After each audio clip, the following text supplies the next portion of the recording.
You're in front of the Israeli School, Universal Practical Knowledge, the Philadelphia Division, here at 3226 Cheltenham Avenue in Philadelphia. We're standing in front of the school right now, getting a description of the 12 tribe sign that's been painted by one of the brothers that was in the school: Judah, Benjamin, Levi, Simeon, Zebulun, Ephraim, Manasseh, Gad, Reuben, Naphtali, Asher, and Issachar. Those are the 12 tribes of Israel.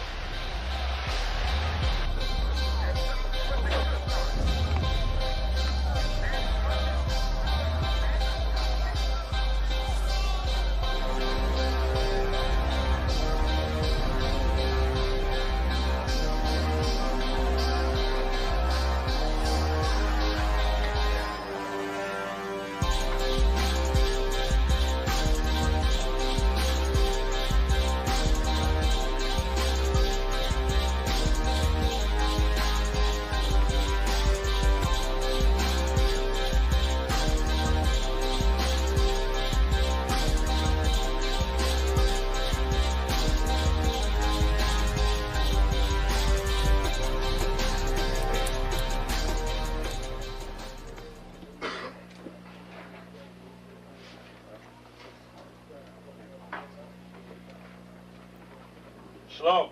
Shalom.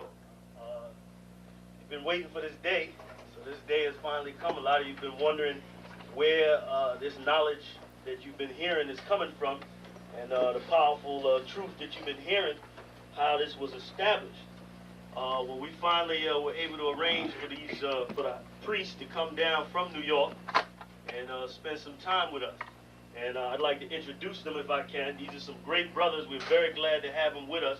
We want to make them feel as warm as possible, because this is their work and the extension of their work and what they've laid down some time ago. I'd like to introduce, first of all, priest and Sixth Shield General, 4th in command in the nation of Israel, Lahab. I'd like to salute this brother. March up. Barak.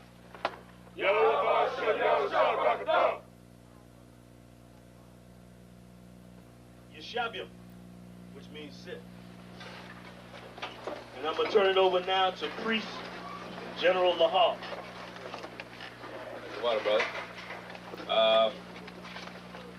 I'd like to say this, starting off, we're very impressed at your school here, and we're very impressed to see that the brothers and sisters in Philadelphia think enough of the Most High and the Bible and the truth and your nationality to be a part of this, because most of the brothers and sisters are running from the truth.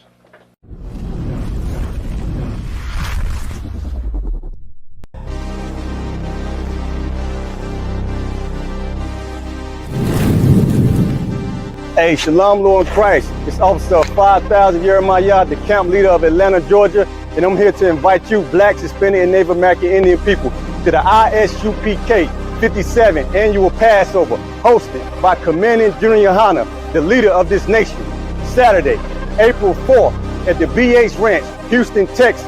Shalom.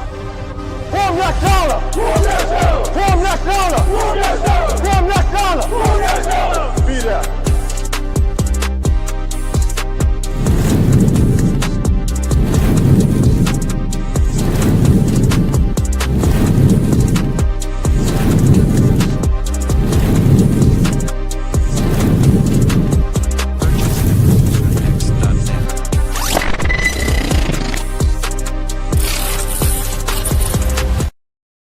All right, let me hit y'all up with something. Many of us, we talk about the Bible and claim to love God and all of this, claim to follow God, right? What you really want to do to be following God is not celebrating Christmas, Thanksgiving, and New Year's, pagan holidays that's not in the Bible. You need to be making it down to the Lord's 57th annual Passover in Houston, Texas. It's going to be on April the 4th. The fee to get in is $200 per person. The Lord said, you know, not to come in any of his feast days empty-handed, so that is why that fee is there on the table. So it's $200 per person, and what you want to do is make it down there and celebrate the Lord's Passover with true prophets of God from the Israelite School of Universal Practical Knowledge.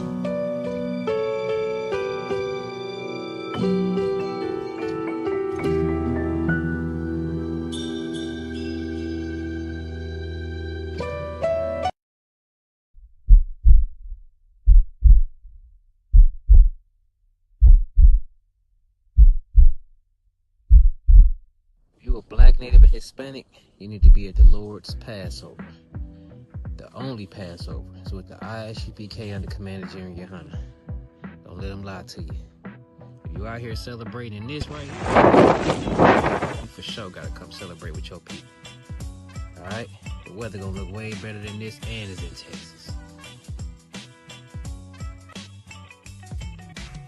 The ISUPK under Commander General Yohana presents the Lord's 57th Annual Passover in Houston, Texas, April 4th, 2026. Pay your Passover fees. ISUPK.com. $200 per adult. Kids get in free. If you are black, Hispanic, or indigenous, you are an Israelite according to the Bible. And the Most High commanded the children of Israel in Leviticus 23 and verse 5, and all throughout the Bible, to keep the Lord's Passover. That's right, the Lord's Passover, coming up on April 4th, 2026, under Commanding General Yohana. You don't want to miss it. Be there. Shalom.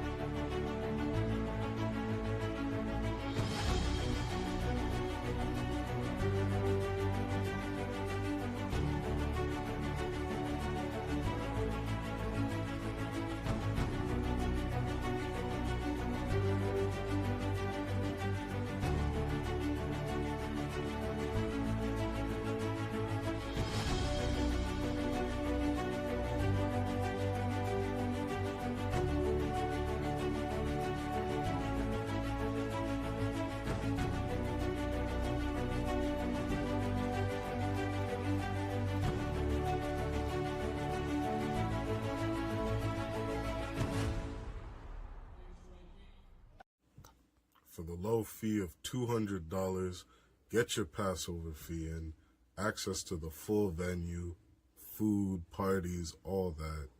Don't miss it. It's that time of year. We're going to be in Houston, Texas from April 1st to April 5th, celebrating the Lord's 57th Annual Passover under Commanding General Yohana.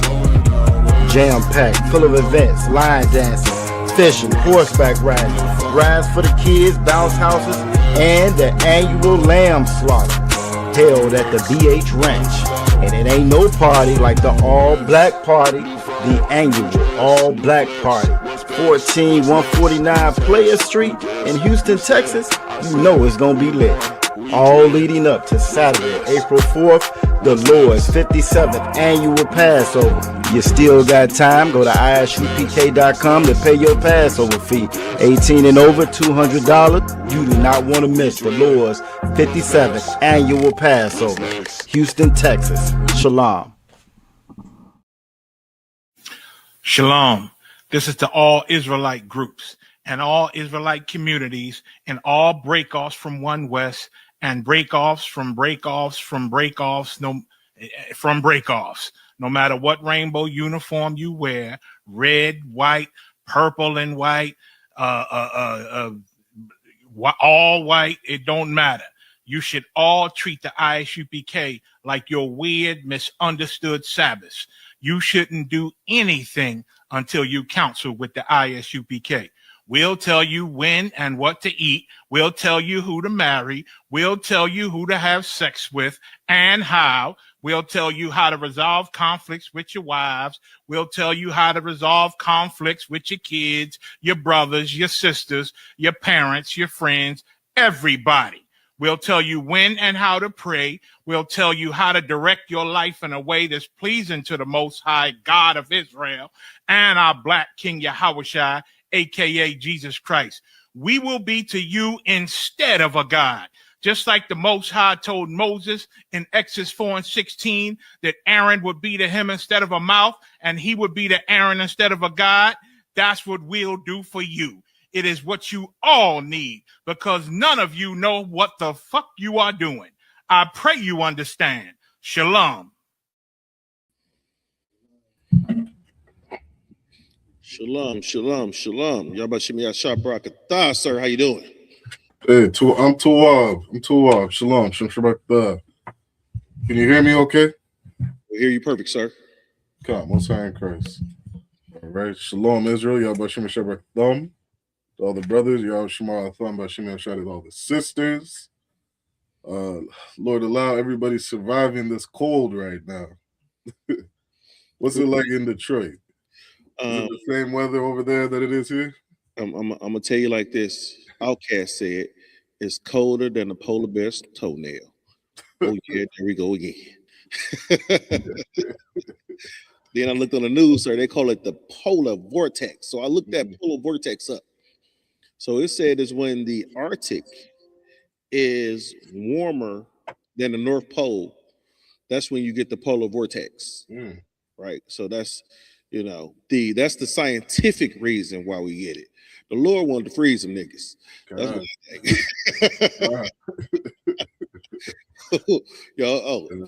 This what it is. This is what it feel without heat. Your car don't heat up. Your house don't heat up.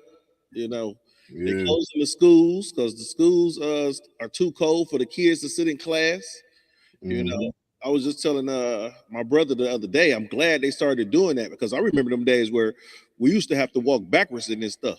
Right. Yeah, I could have sworn they sent us as kids to that bullshit. They would close the suburban schools and all the inner city schools. Kids be frozen at the bus stop. God. But yeah, the water for everybody tuning in. We have another Monday night history class. All right. Shout out to everybody checking in. Carolyn Radsville, Radapia, Kwamada, Aisha Banath, Nashar Gabar, and Maria. All right. The water for everybody tuning in. Y'all Bashim Shabbat Thumb. Y'all Shema Thumb Bashim Shai. You got any questions? Type your questions in the chat. And of course, don't miss Captain Hadaria Allah's scripture breakdown class tomorrow. Bring all your questions. Cap Hadar will get that answer for you. All right. Damn right. So for tonight's class, there's been some interesting things happening over in Minneapolis. Yes, sir. Right, over in Minnesota, where the ICE agents have been going crazy. And it has been, in some parts, glorious in my sight to see the abuse and the terrorism that they've been committing on our people for so long, has turned their heads and fallen on their own people. You know what I mean? I know Capadar broke this down last week, that when you're a people that sow so much wickedness, that wickedness will fall on your own head. And we've seen that time and time again with things like the drug epidemic pouring drugs in our neighborhoods. And coincidentally enough, it turns around and destroys their neighborhoods. You know what I mean? And so it's important to understand that, when a wicked nation of people are in rulership, everybody under that rulership is going to mourn. It doesn't matter if you're black, white, Hispanic, Asian, Indian, the whole earth is going to feel it. You know what I mean? The book of Job says even the animals feel it. You know what I mean? The whole earth knows who the wicked is, because we're all punished by the things that he does. You understand? I had a video I had just sent you, Ahabawan. If you could pull that up on the screen, and then there's an article we'll get into, because I thought this was interesting. Actually, matter of fact, before we even get into those, Pull up the video on what happened to that white boy in Minneapolis, just to catch anybody up if The they one that don't. was the nurse. No, the white boy that was shot by or unalived by the ICE agents. Yeah, I believe he was a nurse. Oh, was he a nurse? Yes. Okay, I didn't know that. A VA nurse. Oh, Kahar said he was a VA nurse. You got that mic over there? You go ahead and tell him. Yeah, he worked at the VA as a nurse. And they even had a couple videos of him like doing the send-offs for the dead soldiers and stuff like that. So, it shows you how they treat, the people that help their military. If I may, sir. Go ahead. Kahar. And the name of this class is what's the name of the class? Our oppressor is what? Your oppressor is brutal and has always been. So your oppressor is brutal and has always been. Mm-hmm. And what's so heavy about that title tonight, sir, is that when the oppressor has he does his work against our people, but when he can't get our people, he starts to go after other people, and eventually he will go after his own people because he is so bloodthirsty that he has to unalive something. And what's so heavy about what you were saying about the animals is that, think about this: what animals have gone extinct because our oppressor has hunted them to the end? Yeah. So you got to put koala bears. What's the use of unaliving a damn koala bear? Most of them, if you look it up, most koala bears got chlamydia because they urinate and they have they procreate out the same hole. Mm-hmm. Right. So majority of them already got a disease and they're dying off that way. But you have to go and speed up their death. Mm-hmm. Right. What other animals are the buffalo was almost extinct from the United States during the time of the Trail of Tears. Mm-hmm. Right. So he couldn't unalive enough Native American people. So what he did was he unalived their food and housing and heating source. Think about the use of the buffalo for the those so-called Native Americans. Yeah. Different uses they had. They used it to insulate their homes. They used it as jackets and coats and clothing, right? You know what I'm saying? They used it for tents and housing.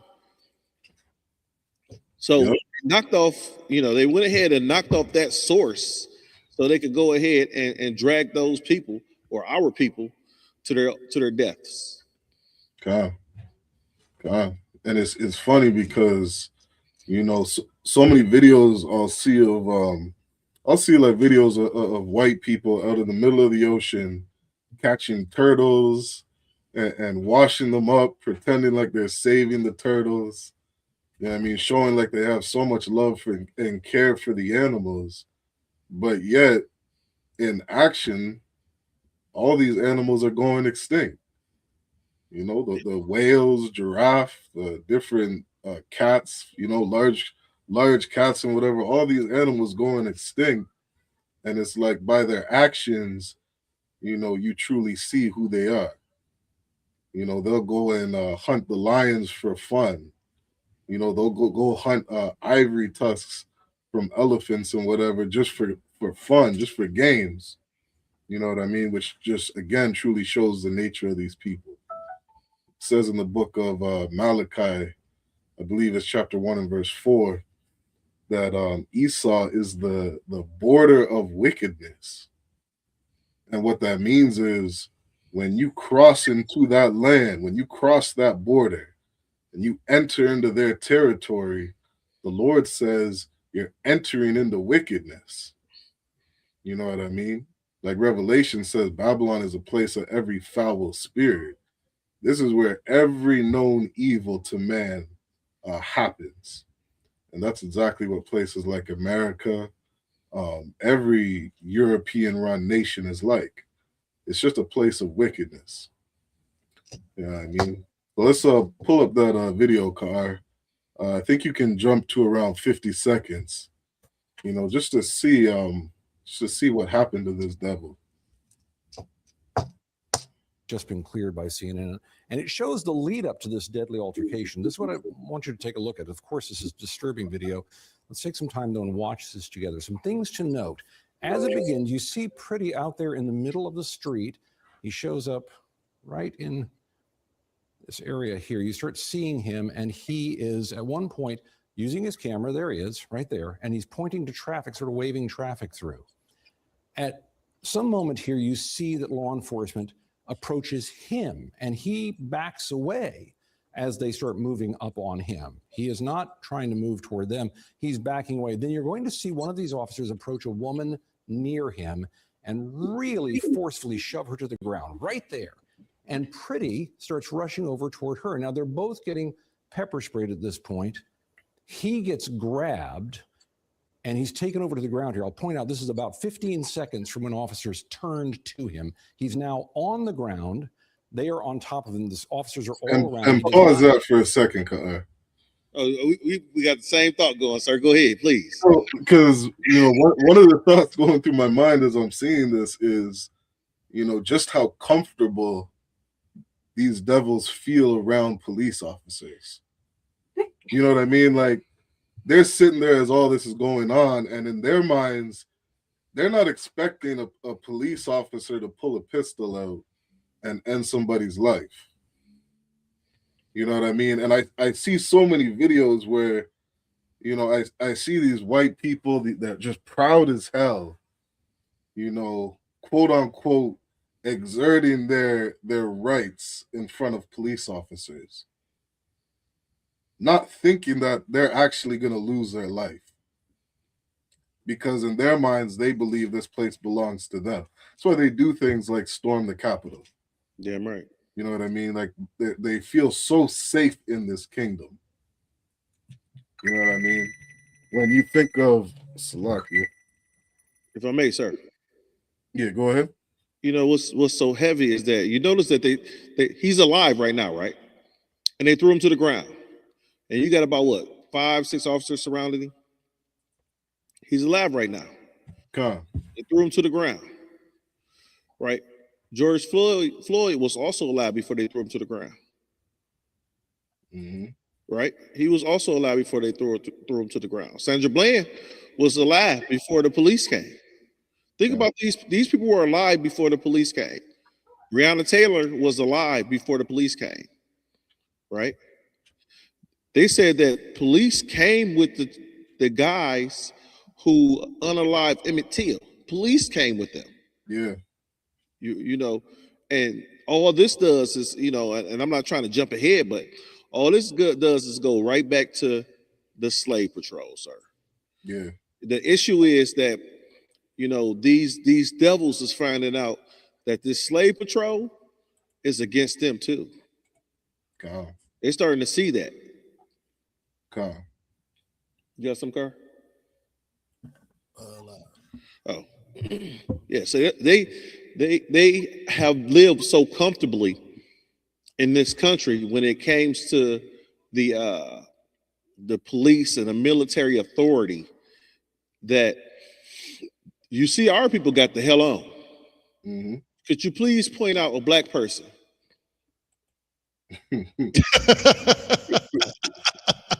We've learned our lessons. Mm-hmm. Too many dogs and fire hoses and bottles and Molotov cocktails. It's been too many of that over. Too many lynchings, right?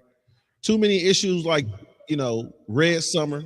Yeah. Right. Too many issues like Tulsa, Oklahoma, Seneca Village, Rosewood. Too many of those incidents that have happened in the past, and our people was like, you know what? Let's get back while these oppressors deal with these devils. God. That's all I got, sir. Yep, that's heavy. I'm gonna read one thing. These are, and I'm gonna read through these as we go throughout the class. This is one of an unknown fact of slave patrols. It was called legalized violence. Patrols had legal authority to whip, search, and seize property, including literature and tools.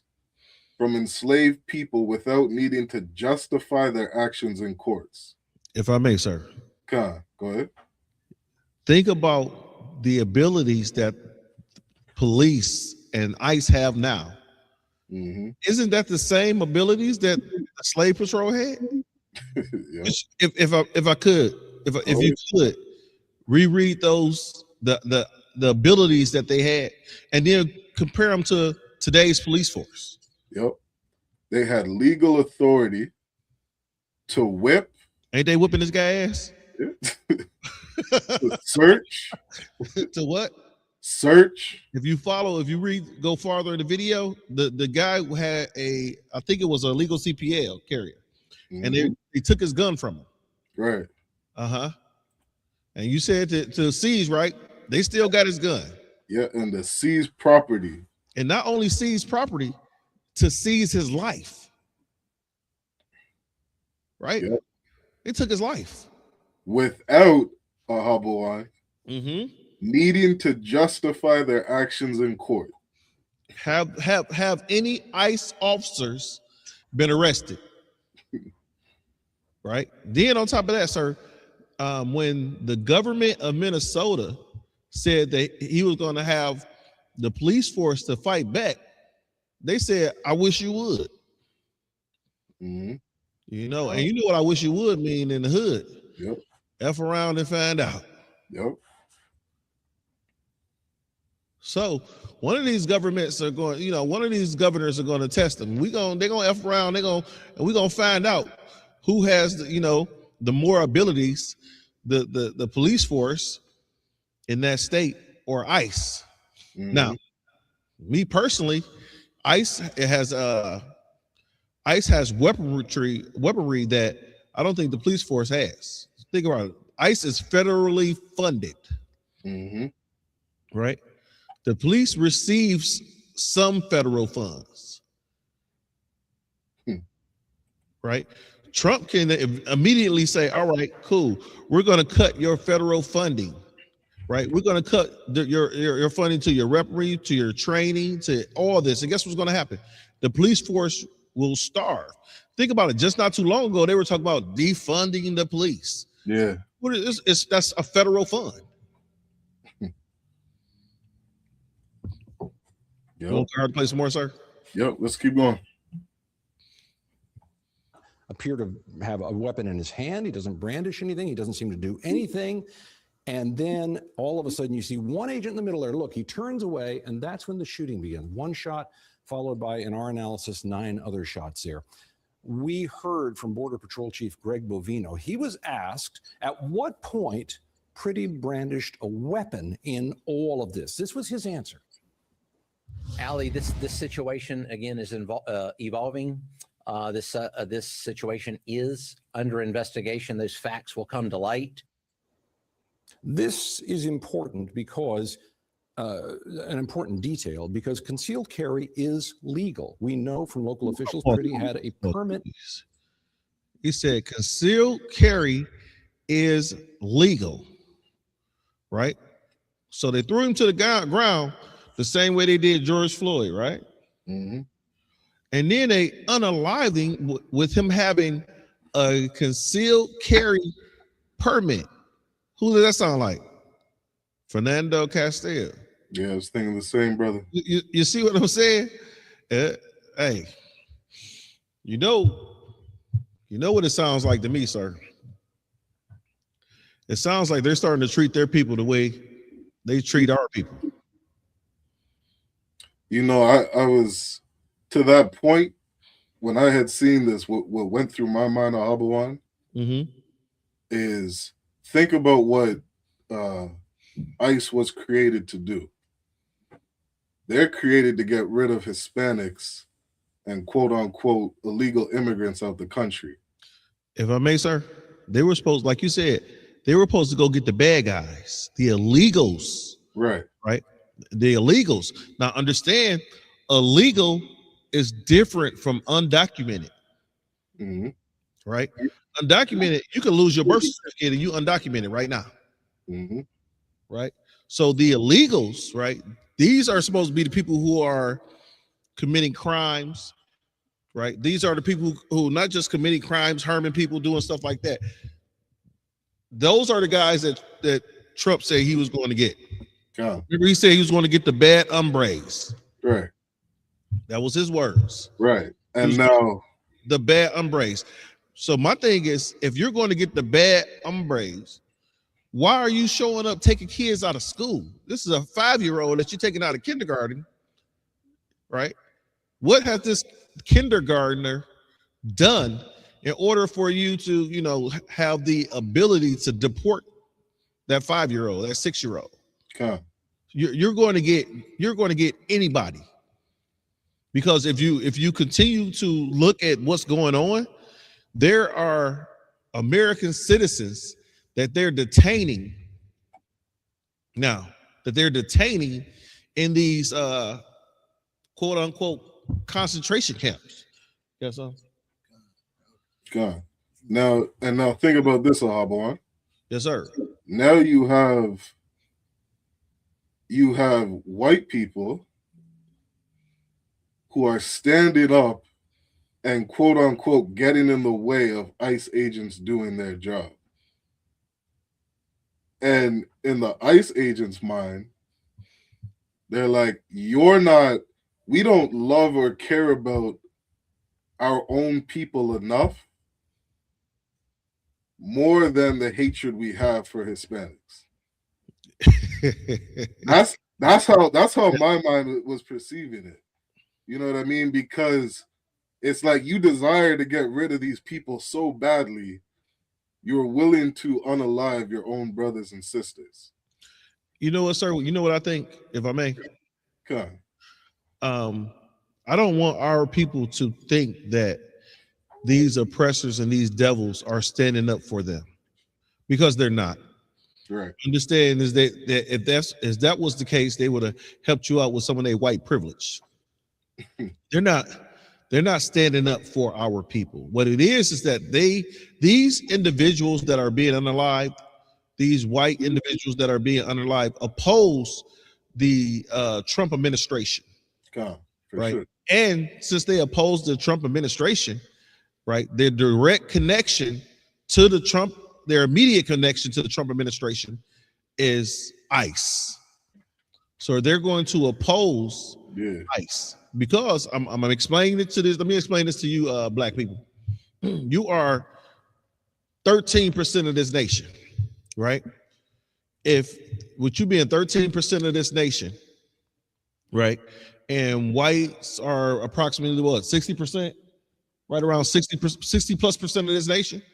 That means that every one of you that marched in Selma, every one of you that supports, and I'm just throwing organizations out there, Black Lives Matter and the Black Panther organization, all these fake so-called organizations that's supposed to help you, every one of you that was in there, it should have been 4 of them, because you're outnumbered 1 to 4. Right? If they gave a crap about you, right, they would have outnumbered you in these so-called support groups, right? But they didn't. You know who they're trying to outnumber black folk in now? Fighting ICE. You know why? Because they want to fight against Trump. Yeah, for sure. They outnumber you that, because we sitting back eating popcorn now. We learned our lesson. Yeah. You know what I'm saying? We ain't holding up the what was that? Free Palestine sign. We not holding that up. We not holding up, stop bombing Israel, save Ukraine. We ain't holding up none of those signs now. We sitting back and watching. You know why? Let your enemy fight your enemy, and you sit back and watch. Okay. If I may, sir, I think a lot of what you're saying is like they starting to see that the government have to do, commit so much tyranny in order to, to go through with this. And they got to get rid of the our brothers, the Hispanic tribes, and they seeing that along with that they gonna get swept up in this eventually. You know what I mean? So really, they don't even care. what they really doing. They just see the writing on the wall that they're going to use, this force that they willing. The government is going to use this eventually against them at some point. You know why, right, Car? Because it's going to eventually turn against the rich, against the poor. Right. These are just fashions that are broken up so that they can deplete the smaller fashions. It's really just that rich devil against. He don't care about nobody else. Con. Right now, he has his people already has a perpetual hatred towards us, and he's using that perpetual hatred to help destroy some of these these lower fashions. Okay. Is there any more on that video? There's a little bit more. To carry a weapon. And law enforcement analysts here on CNN have raised questions as to why the picture of this gun that DHS shared online was shown on the seat of a car and not in the scene where Pretty was shot. And we now have an answer. CNN analysis shows, if you watch all those videos carefully, you see a federal agent right there who appears to be removing a gun. This is very critical to remember. That piece of video you're seeing right there is happening about a second or maybe slightly less than a second before the shooting begins. Pause that, please, sir. Okay. So, if I may, sir. Yeah, get it. After you have disarmed an individual, right? After you have disarmed the individual, it is illegal to use deadly force. The individual is being subdued and disarmed. Yeah. Right? Yeah, that's it. He was disarmed. Has been subdued and disarmed, right? Is he still a threat? Yeah, that's wild as hell. And if I may, this kind of what I'm saying. Like what they seeing now is that these people have no regard for the so-called Constitution that these devils, praise so much. They seeing that the fallacy this country was built on is being exposed, and they see that they're not as free as they thought they were, because government can use their power at any time, and that's what they're getting. Con. Yeah, if I could end the car. Oh, go ahead, sir. Salaki. Con. And this is just keeping it on history. When you see historically, what the slave patrols were allowed to do, and you understand, why police, this whole police force was created in the first place. You understand that they just do, the will of the person that's running them. You know what I mean? And so if, let's just, for argument's sake, let's say Donald Trump is the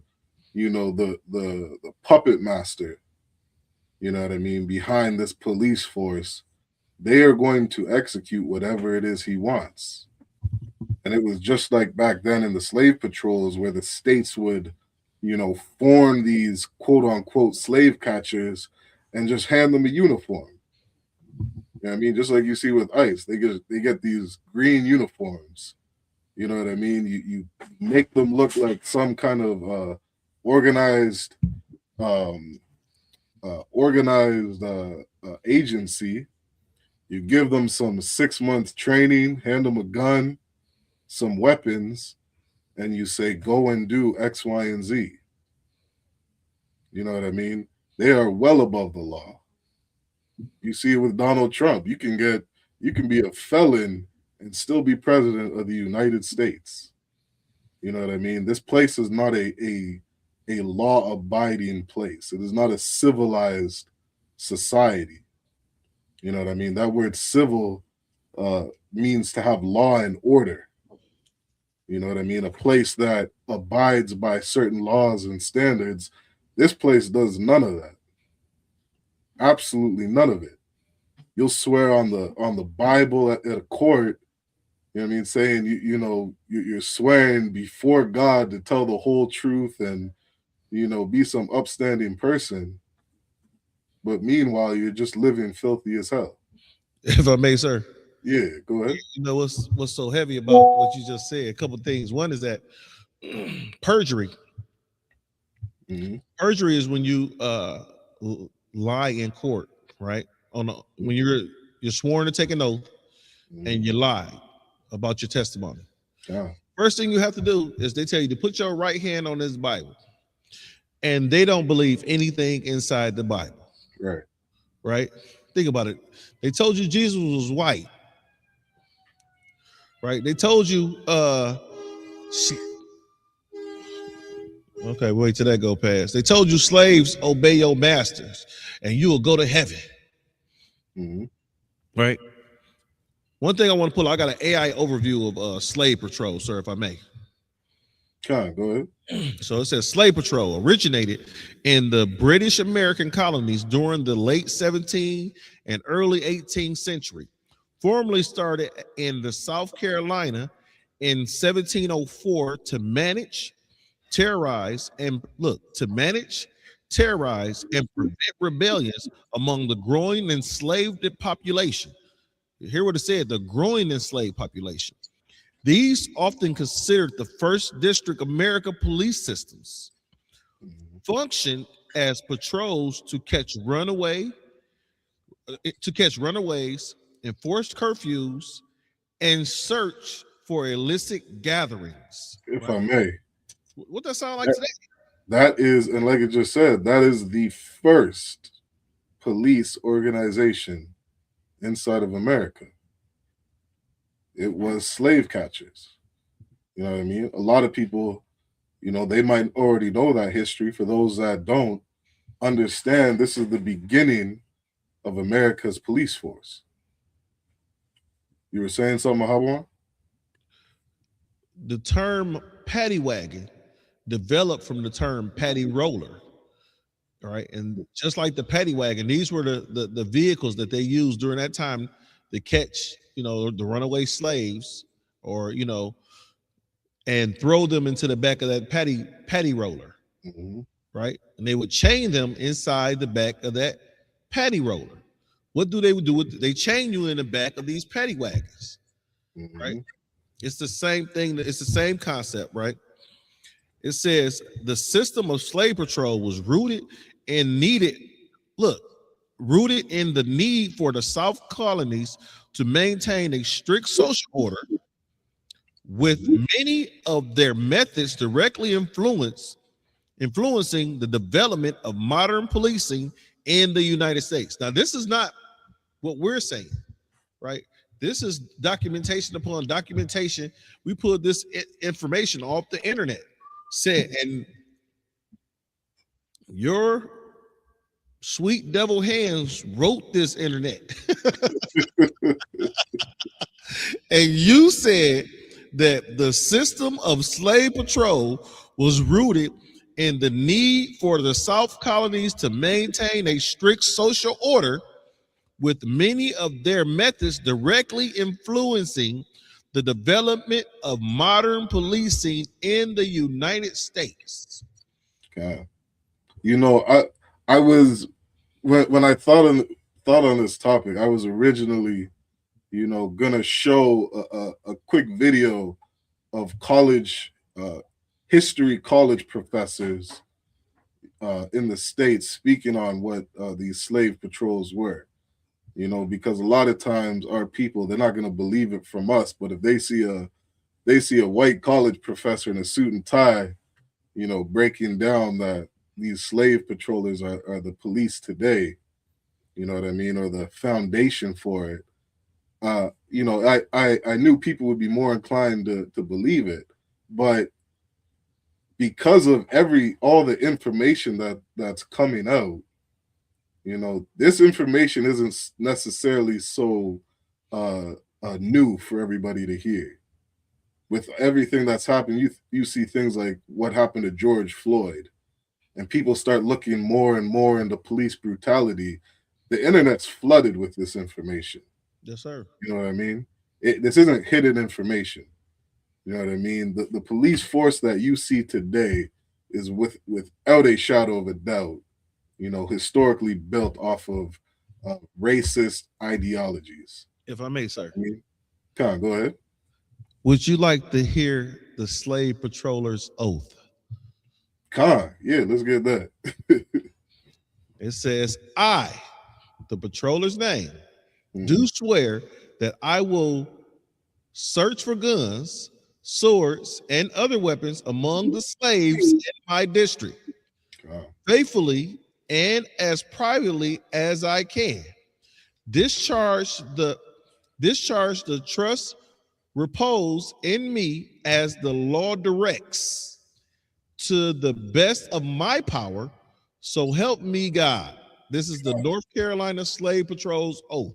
Now, Ka'ar, if you could pull up how much more a black man is likely to be carded over a white man. You know what I mean? Because what is their oath? Their oath is that they are going to search you. You know what I mean? You know what that sounds like, sir? What's that? That's stop and frisk. Absolutely. That's exactly what that is. You know what I mean? Because this is exactly who they are.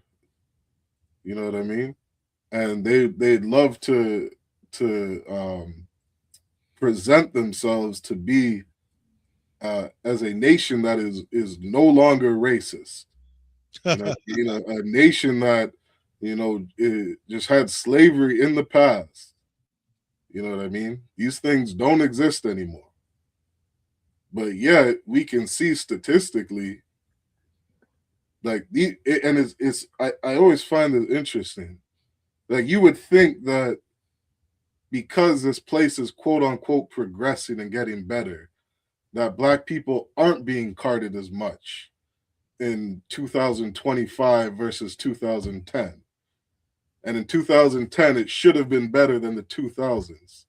And it should have been better than 1960s. When in fact, all these numbers just keep getting worse.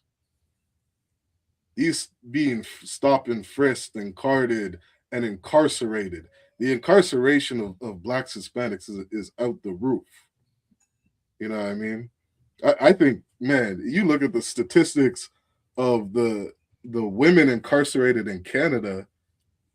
I think the women's prison system, the entire population of women in prison in Canada, is something like 80% Indigenous women. Damn. And they make up like 5% of the entire country.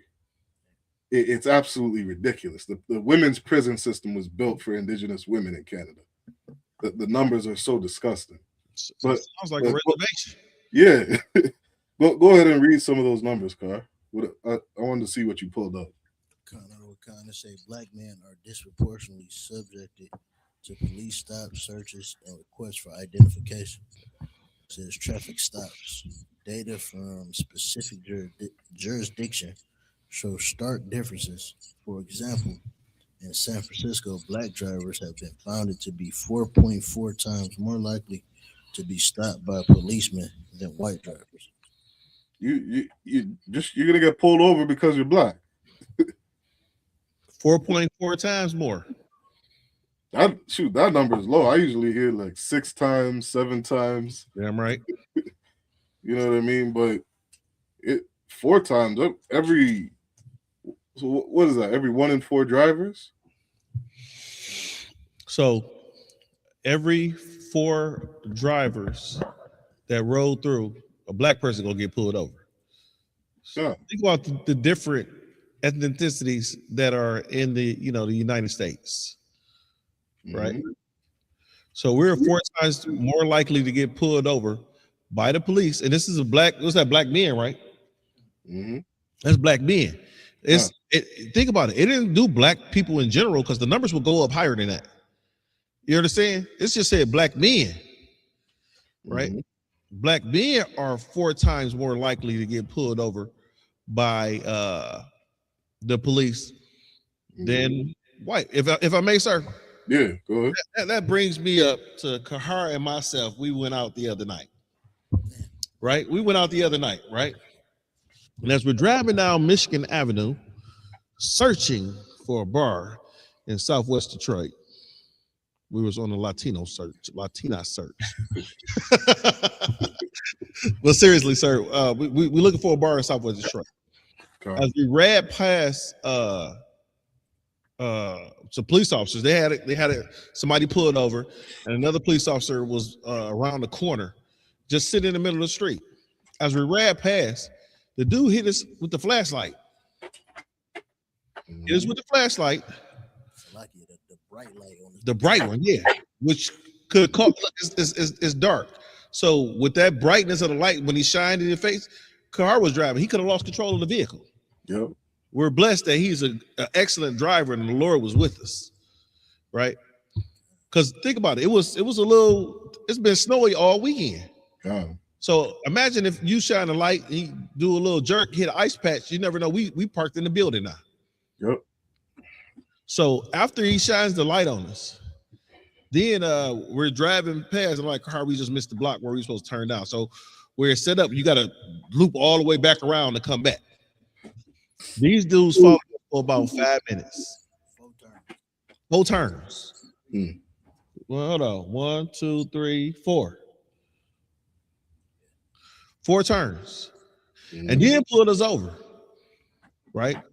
After they pulled, because I know it was the one officer was white. What about the one on your side? Was he white too? Same thing. Oppressor. Oppressor, devil, one of them. Yep. Right. So when they put us over, you know, they ask for the credentials. Think about it. Both of us are CPL holders. Right. The first thing they want to know is, oh, y'all CPL holders, what are weapons at? Okay. Right. Like, hold on. Think about it. If you're a CPL holder, it's a good chance that you're a law-abiding citizen.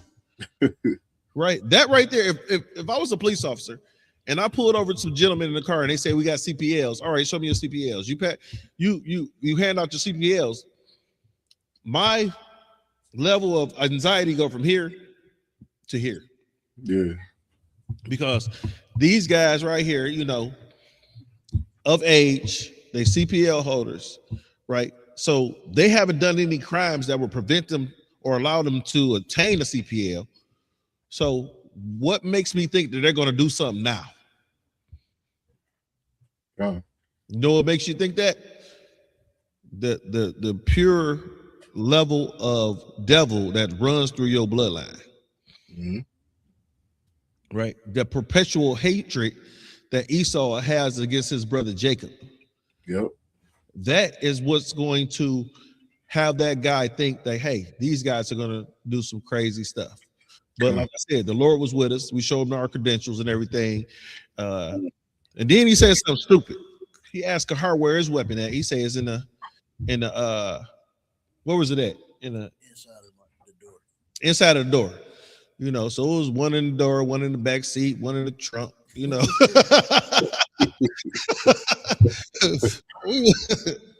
Listen again. I was gonna say something. Me and Shaiwan, he was with me, and we kind of got a crazier story. We did with the damn. Yeah, let me finish up real quick. I want to hear that. But understand this, right? So, and then he says the wildest shit I ever heard. You got 2 officers, hands on guns. He says, well, don't reach for it. So understand the whole time I got my hands up like this. He say, you can put your hands down. Oh, hell no. Right, yeah. I put my hands down because you just told me not to reach for a gun. Good night. Over there. Nope, my hands are staying up right here until y'all want to leave. Yeah, that's a scary situation. You know what I mean? You're looking for somebody to unalive.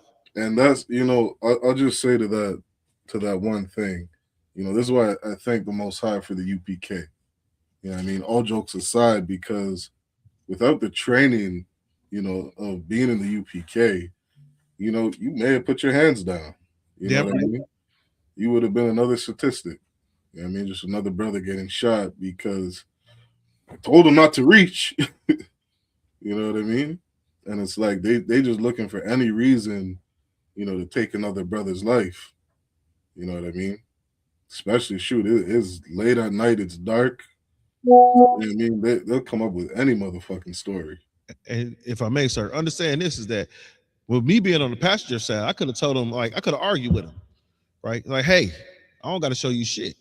God. Right? But what does the Bible say? When you have a with your enemy, resolve it. What's that scripture? It says, when you in the way of thy adversary, agree.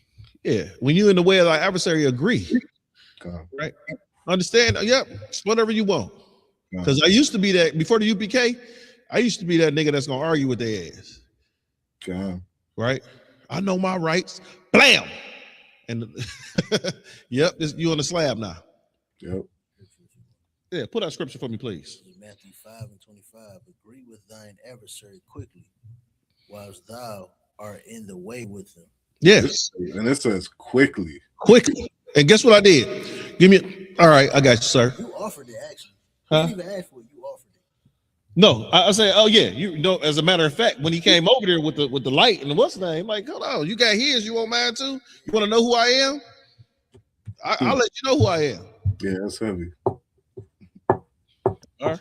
I mean, I was gonna say, yeah, me and Shaiwan run in with the at the border. You know what I mean? We was at the border. We had got pulled because Shaiwan didn't have his passport. How you get over here? The Lord is with me. How you get over here? And they let him out of Canada with it. Yes. He came across without it. Yeah. The funny thing is, America don't even be tripping.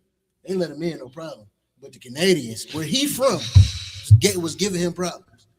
You know, it's always harder to get to Canada than it is to get back. So it was crazy, but man, it was the time we had camp in Toronto, and it was late at night, and I was taking the brother home, and so we got pulled over, and they went to go search the vehicle, and I took everything out. You know what I mean? Because usually I got my guns.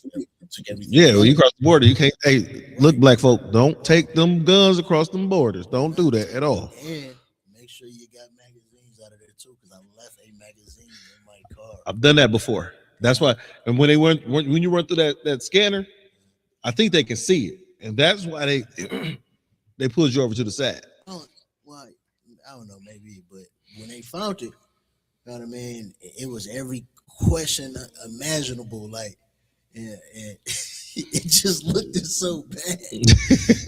And I just got the car, so I had a license plate for my old car in the trunk. So they going through the trunk and they seeing license plates in the trunk. I'm like, why you got license plate? I just got this car and I just threw the license plate back there, not thinking about it. So they just asking every question. They took the scanner out. They scanning every inch of the car, trying to see through the seats, the X-ray scanner. So they like, for sure, we got a magazine. We is gonna find something else. You know what I mean? So that was crazy in itself. You know what it is? Be ye perfect, for your Father in heaven is perfect. We have to be perfect at everything, right? Even when we're going through school, even when we're going out at night, we have to be perfect at all things, because one is we are the litmus test. And with being a litmus test, if you look in engineering, we call it the master. If we are the master, right? If your master is off, everything you test behind it is off, right? So we have to understand that we are held, and the law does it too. It holds us to a higher standard. That's why we'll get 50 years for a gram of dope, and the white man will get a smack on the wrist. Yeah. Yep, that's heavy. Like we always say we keep the law in here. Yeah, right. We obey Esau's laws. You know what I mean? That doesn't mean I have to go get a marriage certificate. It's not unlawful to have sex with 10 different women, so I'm gonna do that. Hey, guess what? I mean? But he don't get a marriage certificate. Think about it. Your president got 3 baby mamas. Your president got 3 baby mamas and 34 felonies.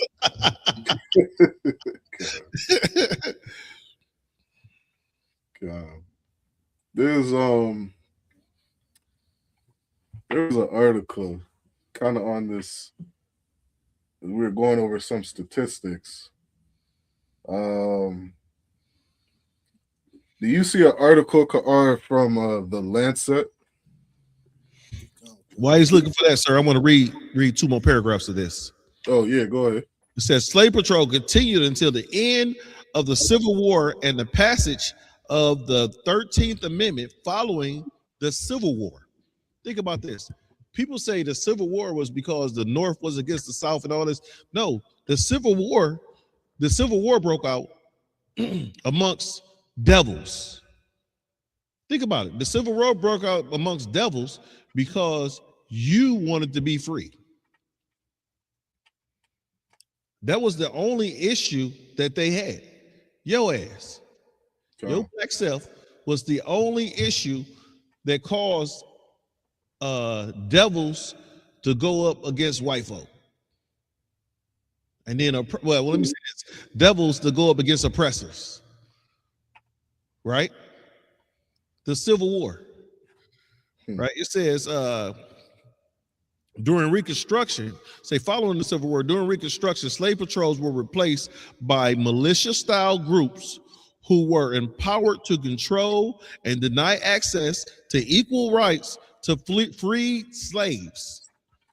They relentlessly and systematically enforced black codes, strict local and state laws that regulated and restricted access to labor, wages, voting rights, and general freedoms and for formerly enslaved people. In 1868, ratification of the 14th Amendment of the U.S. Constitution technically granted, you heard what it said, technically granted equal protections to African Americans. Technically granted. Establishing and abolishing black codes. Initially abolishing black codes. Jim Crow laws and state and local statutes that legalized racism and segregation swiftly took their places. Jim Crow, black codes, same thing. Right? They still lynching us. They're still not allowing us to have freedoms as a so-called American, right? So it never changed, it just changed names. Because by the 1900s, local municipalities began to establish police departments to enforce local laws in the East and Midwest, including Jim Crow laws. Local municipalities leaned on police to enforce and exert excessive brutality on African Americans who violated any Jim Crow laws. Jim Crow laws continued through the end of the 1960s.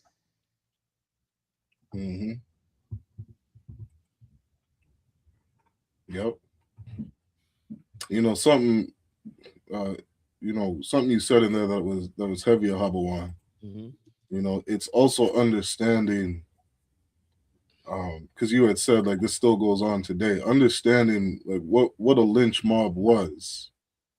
I'm going to read the definition. It says, it is most often used to characterize informal public executions by a mob in order to punish an alleged or convicted transgressor or to intimidate others. So, these people were quote unquote going around lynching people because, you committed a crime. You know what I mean? You did something that was against their laws. You can't be a black man and sleep with a white woman during a time that's such a large offense, they're gonna get a lynch mob and show these black people, to get themselves in order. So that's what these lynch mobs were. You're going around lynching convicted transgressors. No, alleged, right? Which is saying, like, how does that translate today? if I may. Well, go ahead, Auburn. You guilty until proven innocent. Right. That's exactly it. You know what I mean? And if you guilty, then we have the right to unalive you. You know what I mean? Now, what's so heavy about that, sir? God. Is that the Bible says that the wages of sin is death. That's right. Right. What is sin? Sin is transgression of the law. God. Right. So your oppressor will carry out the law against your ass. Yep, damn right. He will carry out the law against you. It's not that, see, black folk understand this. Blacks, Native Americans, Hispanic, our people, any of those individuals that come from these 12 tribes, understand this. Understand this is that the law, if you look at it, technically, with the Bible saying that the wages of sin is death, anytime you go against the law, you could concur the death penalty, right? Sleep with another man's wife, you steal, you kill, you do some of these things that are against the law, right? You don't obey the Sabbath, you these things are death penalties. If you think about it, going against the law, with the Bible saying the wages of sin is death. Yeah. Knowing that sin is transgression of the law. So understand, transgression of the law, you couldn't concur death. That's right. With that being said, is that when the oppressor unalives you for disobeying the simplest law, he believes he's carrying out biblical justice, right? That's that Christianity in him. He believes he's carrying out biblical justice. Okay. Because the Bible says the wages of sin is death. He committed a sin. So guess what?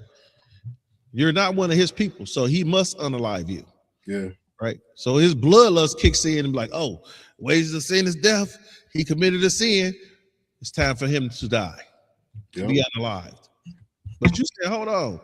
This is a 5-year-old. He stole a candy bar. If I'd have known that he picked the candy bar up, I'd have paid for it. Mm-hmm. Right? Think about this. The first black man that was unalived by the electric chair, for the youngest, was George Stinney? Right. He was accused of unaliving 2 little devil girls at 13 years old. Mm-hmm. George Stinney. He was accused. Pull that picture right there, that little young boy, the one in color. You see that one right there in color? Blow that one up. Right, understand he was too small to fit in the chair. And guess what? He committed a sin. He was convicted of committing a sin, and then he was put to death. Go ahead. Sir. They set him on a stack of Bibles. On That's how wicked the devil is. He could have put telephone books under this. He could have put any book out the library. But you see what he is? Because he has to be brutal towards you. Yeah. He has to be brutal towards you. That's the only train of thought he has is I must be brutal towards you. Look at these Karens nowadays. You could be outside bird watching, right? Understand is that if you're outside bird watching, there was a black man in Central Park, right?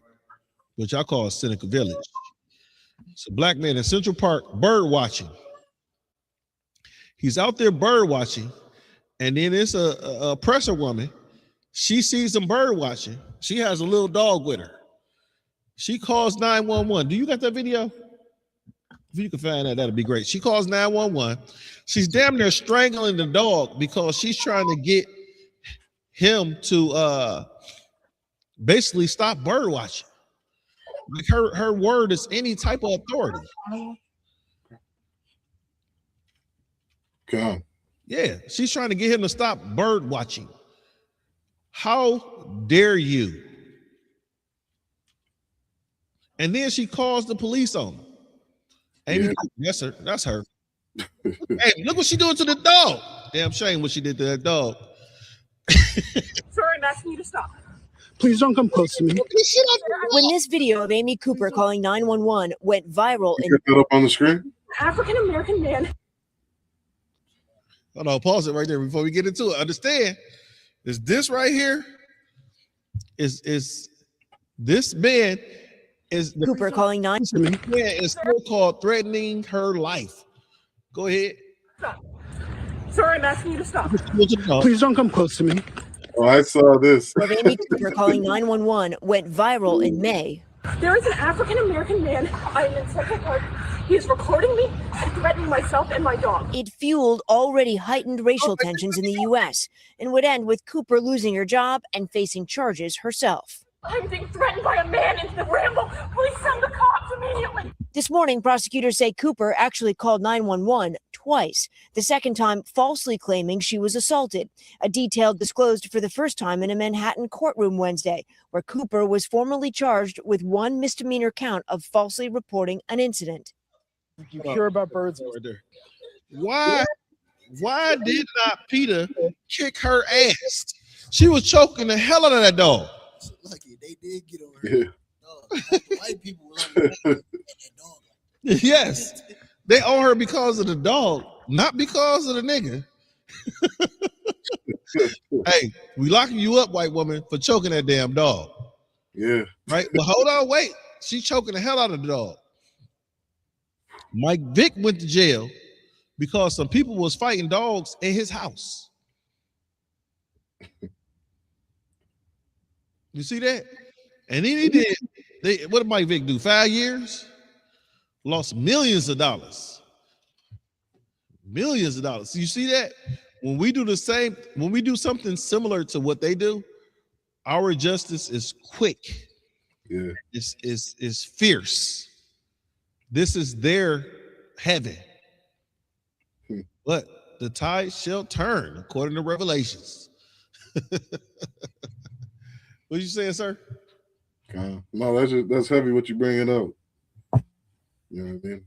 But look what she could do. She called the slave patrol on him, right? Yeah. Why did she call the slave patrol on him? Because in her mind, they're gonna come kill this Negro. They gonna come kill this nigga. I'm a white damsel in distress. Sound like Rosewood. It was a nigga. Yeah. Tulsa, Oklahoma. You know how Tulsa, Oklahoma riots claim that it started? Yeah, over that white woman. It was a white girl running the elevator. And the elevator, you know, they used to jump back in the day. And when it jumped, a black man fell towards her. And he was immediately accused of trying to SA this young white damsel in distress. And they went and wiped out the richest city in the city with the largest bank in America. Mm-hmm. They don't care about your dollars. They don't give a damn about your dollars. They know that if another way to oppress you is to keep you from bringing your dollars together. So as long as we can't bring our dollars together, as long as we don't come together, old nation that's not desired, right? Financially, if we don't come together financially, they understand like, okay, we got more money than them, right? The Bible says two things about money. Money makes a great defense, and two, money answers all things. Black folk, we got to bring that money together. Yep. It ain't gonna be worth nothing in America in a minute anyway. That petrodollar falling.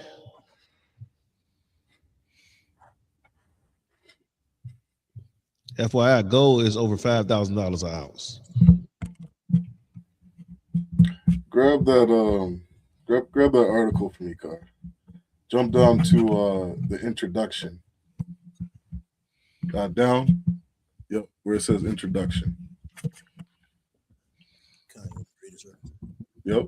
Kind of says the global burden of diseases, injuries, and risk factors study in 2019 found that police conflict and executions 293,000 global deaths. It says 95% uncertainty interval. With a 95% uncertainty interval? We don't kill more niggas than what we say we killed. We're going to get to that. And it said, from 1980 to 2019. Yeah. 2019, the U.S. accounted for 13.2% of the 8,770 global deaths. Mm-hmm. Says due to police conflict, while only accounting for 4% of the global population. Right. So basically, in layman's terms, most of the police deaths are happening in America. Okay, keep going. Says police conflict and executions was the estimated cause of death for 1,150 deaths in the USA. The burden of the police violent fatalities in the USA is known to fall disproportionately on Black, Indigenous, and Hispanic populations. Sound like 12 tribes to me. That's the 12 tribes of Israel. You know, something Capizani has said to me, you know, that has always rang true. When you look up statistics, you will always see Black, Hispanic, and Indigenous. Black, Hispanic, and Indigenous. You're going to see it over and over. And it's for that reason that Ahabawan was saying, you know what I mean? Like it says in Psalms 146, the statutes, the laws, statutes, and commandments were given to Jacob. And the Lord has not dealt so with any other nation. Like we feel the brunt of these judgments. Mm-hmm. You know what I mean? When we disobey the Most High, we are punished for it. Bible says you can't lay with a woman outside your race. You can't sleep with cave Becky. That is unlawful. The wages of sin are death. Something bad is going to happen to you. You know what I mean? When you go against the Most High. You know what I mean? And we see time and time again us being at the top of these statistics. Like you got the majority of us in North and South Central America, and it just so happens that this is where the majority of police brutality is happening. This is the majority of where Blacks, Hispanics, and Indigenous are being unalived by police. It's all us, right? Keep reading, Carr. Khan out of Wakan, it says recent studies suggest that over the life course, about 1 in every 1,000 Black men are killed by the police in the USA. Keep going. Khan says making them 2 to 5 times more likely to be killed by police than white men. So even though you make up like a small percentage of the U.S., and these stats are the same everywhere you go. You know what I mean? You make up the smallest part of the population, but you're still the most unalived by police. You know what I mean? You're still more likely to be unalived by a police officer. You know what I mean? And all that means is you just walking while Black. You walking while Hispanic. Imagine that. Just because of the race, just because of your ethnicity, you are more likely to be shot by a police officer. Right? Keep reading, Carr. Kind of what kind of says Black women are about 1.4 times more likely to be killed by police than are white women. You're not safe either, Black woman.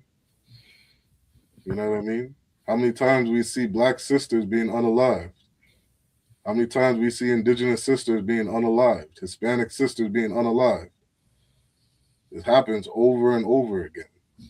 We just get killed in her house. Remember? Wow. Yep. Think about it. What's her name down? What's that? Sonia Massey. Sonia Massey was killed in her house after calling for help. Breonna Taylor was killed in her house and she was asleep. Mm-hmm. Yep. These stories are always the same. Well, she that woman had some mental health issues. We didn't feel safe when we got to her house. Mm-hmm. We didn't feel safe when we entered into her house. So that's reason to take her life. You know what I mean? How is it that you get called for help? You know what I mean? And you end up unaliving this person. It's insanity to me. Right? Keep going, Carl. Khan out of Khan. It says systematic and direct racism manifested in laws and policies, as well as personal implicit biases, result in Black, Indigenous, and Hispanic Americans being the target of police violence. Now, what would be, systemic? How did they say that? Systemic policy? Systemic and direct racism. Systemic and direct racism. You know what I mean? It directly comes up because of what this police force was made to do. If I may, sir. Yeah, go ahead.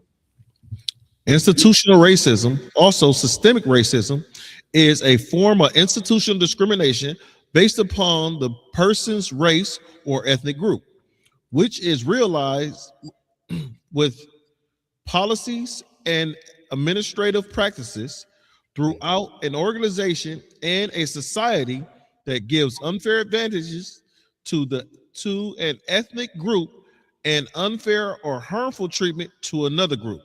Mm-hmm. It sounds like we wrestle not against flesh and blood. God. And I was thinking too, like Christ said, "You shall know them by their fruits." Damn right. So, how long has the police force been here in America? And these statistics have stayed the same, if not get worse over time.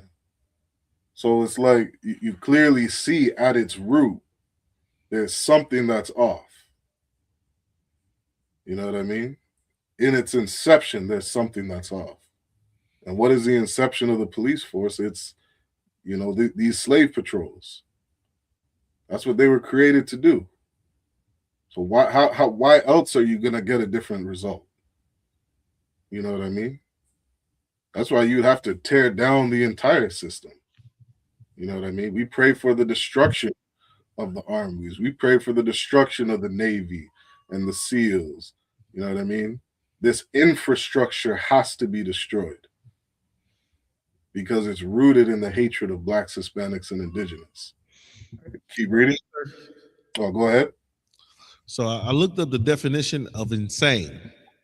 It says, as an adjective, in a state of mind which prevents normal perception, behaviors, or social interaction, seriously mental ill. Mm-hmm. Right? So you see what's going on, but think about it. You see and you know what's going on, but you don't believe it's going on. Mm-hmm. You see this government unaliving you. You see these officers, right? You see the Bible says that we wrestle not against flesh and blood, but for principalities from among high, right? You see these principalities from among high with the slave patrol and the ICE and all that, but you don't believe it, right? You see the differentiation between suburban schools and inner city schools, right? You see the disparity, right, between those schools. You force these kids to go to school, but yet still you don't provide them something to eat in these schools. They got to pay for lunch. Mm-hmm. But in these suburban schools, they get free lunch. And these people making way more money. Mm-hmm. Right? You see it and you can't believe it's going on. Got something?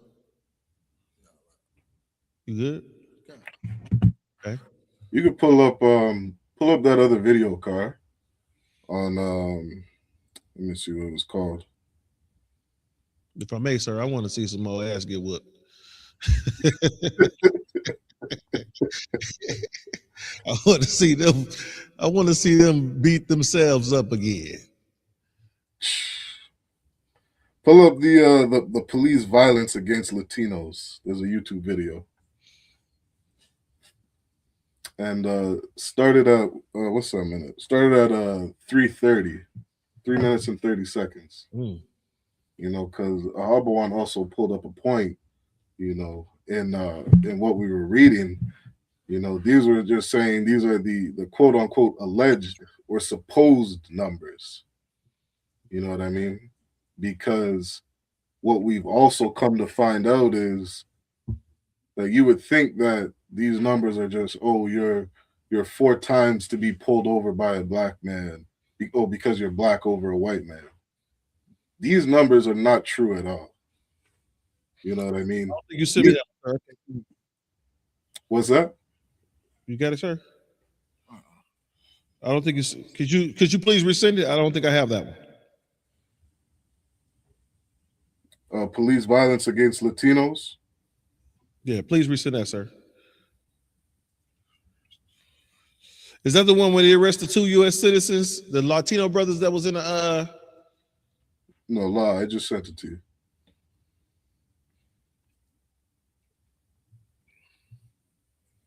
Mm-hmm.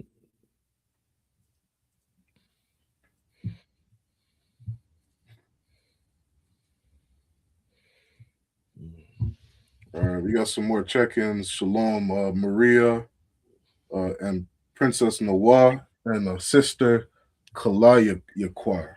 All right. Data. For water for tuning in. Make sure you guys like, share, and subscribe. And ask your questions. We like questions. Yeah, jump to 3 minutes and 30 seconds, Car, in that video.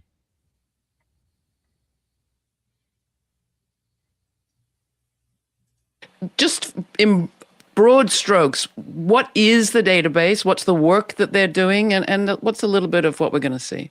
So the Rasa Database Project is a project dedicated to mapping and re-identifying individuals who have been misidentified in fatal police encounters, specifically those of Latino descent. Latinos are the second most likely demographic to be killed in fatal law enforcement encounters, but they're the most likely community to be misidentified, again, whether that is as white or as unidentified, and it skews the community's numbers. It makes it seem like this is an issue that is not really affecting Latinos, when in fact, they're the second most likely demographic to suffer at the hands of this. The database combed through 2 decades worth of data from the year 2000 to 2022, and they estimate that at least 6,500 Latino people have been killed by police since then. And is this countrywide, statewide? What? So think of all the people that, you know, we've spoke on in the news, or we've done classes on, you know what I mean, of people being unalived by police. They did a study, you know what I mean, and they found out that within a matter of, how many years was that? 2022, I think. So in a matter of 20 years, there's about 6,500 Hispanic brothers and sisters that were murdered by police that we didn't know about, because they misidentified them as being white. You know what I mean? Like that number is, to me, is insane. You know what I mean? Because we always think on all the people that have been unalived by police officers, and so many of our brothers and sisters are just being misidentified. You know what I mean? Like, I can't remember if Marshall did a class on that, or if he was just bringing out some, information on the way that they identify, Blacks, Hispanics, and Indigenous in this country. And, you can easily be misidentified. You know what I mean? When they're putting your name inside of a system. You know what I mean? I can't remember all the different names or identifications that they have, but you know, these crimes are being committed against us, and it's not going reported. You know what I mean? It's not going reported just because they're misidentifying us. You know what I mean? That's a sad thing to think about. You know what I mean? But those numbers that they always show, these numbers aren't true. You know what I mean? Lord knows how many times we're being carded and nothing gets recorded down. How many times we be stopped and frisked, nothing's being recorded. Did they record that, you know, that the police pulled you two over? That what was it, yesterday you guys said? Yesterday night? That was what, Saturday? Friday? Thursday. Yeah, Thursday. Did they record that they pulled over, you know, two black men inside of a car? I doubt it. I doubt it. So like You know what I mean? They Yeah, go ahead. Stop. Their reason for the stop was BS to begin with. Mm-hmm. Con. So they said the tail light was out. Con. Isn't that what they always say? No, we don't. That's in every classic movie. I barely watch movies, but every time I see a movie with a black man being pulled over, it's his tail light. Is his tail light out? So they couldn't pull him over for speeding. Couldn't pull him over for no other infractions, running red lights, stop signs, any other infractions that you have on the road. Mm-hmm. Your tail light out. Mm-hmm. I got pulled over one time. They said that the light over my license plate was out. You got these bright lights shining them on the back of my car. You should be able to see my license plates. Go back there and check it. License plate light is working perfectly. Yeah. And you know, you had brought up earlier, Habawan, you know, the origins of that name Paddy Wagon. Mm-hmm. I mean, you're a patroller. That's what you do. You patrol a neighborhood. They're in a patrol vehicle. You know what I mean? You're here to just watch over the slaves. You're here to keep the slaves in line. That's what the slave catchers were doing. They go to your neighborhood and they watch you. Why do you think that you're always being incarcerated? What's that number? How many times we're found not guilty? It was like 87%. Oh, you talking about that was released? Yeah, it's something about our conviction rate. You know, they're getting all these convictions and they're finding we're always not guilty. The amount of us being released. Overturned convictions? Yep. You know what I mean? Like, we get patrolled, we get watched, and because of it, we get, you know, we're getting brought to the jail cell. You know what I mean? Because they're just watching us. They're here to look after what it is that we're doing. Meanwhile, you know what we had brought up last week. I don't know if that was last week or the week before. What was that guy, that white boy's name? Ryan Wedding. You know, yeah, Ryan, big boy. Biggest drug dealer on earth. The American government has a $15 million bounty on this dude. I got a price on my head. Right. A $15 million price on their head. So why aren't they policing the Canadian Olympics? Yeah. I mean, all those white snowboarders, they should be watched. Every single one. What do you got there, Carr? That's it says this is the amount of exonerations that black people. It says black people are vastly overrepresented in the U.S. exonerations, comprising over 50% of the more than 3,600 recorded exonerations since 1989. Damn. Being 13 to 14% of the population. And that's exactly, before you even brought that up, I was thinking, you know, we only make up 10% of the population, but you're telling me over 50% of the exonerations are black people? Read that next.